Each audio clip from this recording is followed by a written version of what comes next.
సిద్దిపేటలో సర్పంచుల సన్మాన కార్యక్రమంలో మాజీ మంత్రి హరీష్ రావు రేవంత్ సర్కార్పై తీవ్ర విమర్శలు చేశారు.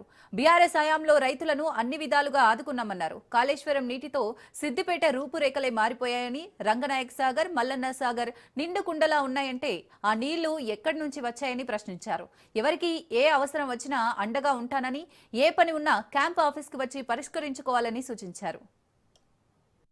లాగా కేసీఆర్ గారు గ్రామ పంచాయతీలు తయారు చేస్తే 2 ఏళ్ల కాంగ్రెస్ పాలనలో అవి మురికి కూపాలుగా మారిపోయినటువంటి పరిస్థితి. తమ సంసద్ యోజన కింద బెస్ట్ గ్రామాలు ఏవి అని ఒక 10 అవార్డులు దేశంలో ఇస్తే 9 తెలంగాణకి అవార్డులు ప్రకటిస్తే చాలు తెలంగాణ పల్లెల పేర్లు, తెలంగాణ మండలాల పేర్లు, తెలంగాణ జిల్లాల పేర్లు ఉంటుంది. కానీ రేవంత్ రెడ్డి ప్రభుత్వం వచ్చినాక 2 ఏళ్లలో అవార్డులన్నీ మాయమైపోయినాయి.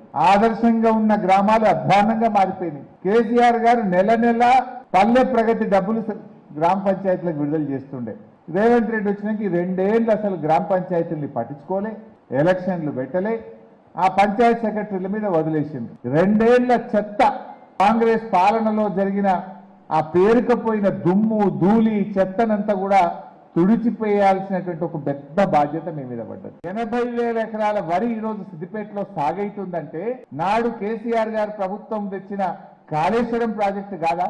రేవంత్ రెడ్డి గారు హైదరాబాద్లో కూర్చొని కాళేశ్వరం కూలింది అంటాడు. మరి కాళేశ్వరం కూలితే మా రంగనాయక సాగర్ కాలువల సిద్దిపేటలో 80,000 ఎకరాల పంటకు నీళ్లు వస్తున్నాయే, అది కాళేశ్వరం నీళ్లు కాకపోతే గాలికి వచ్చినాయా?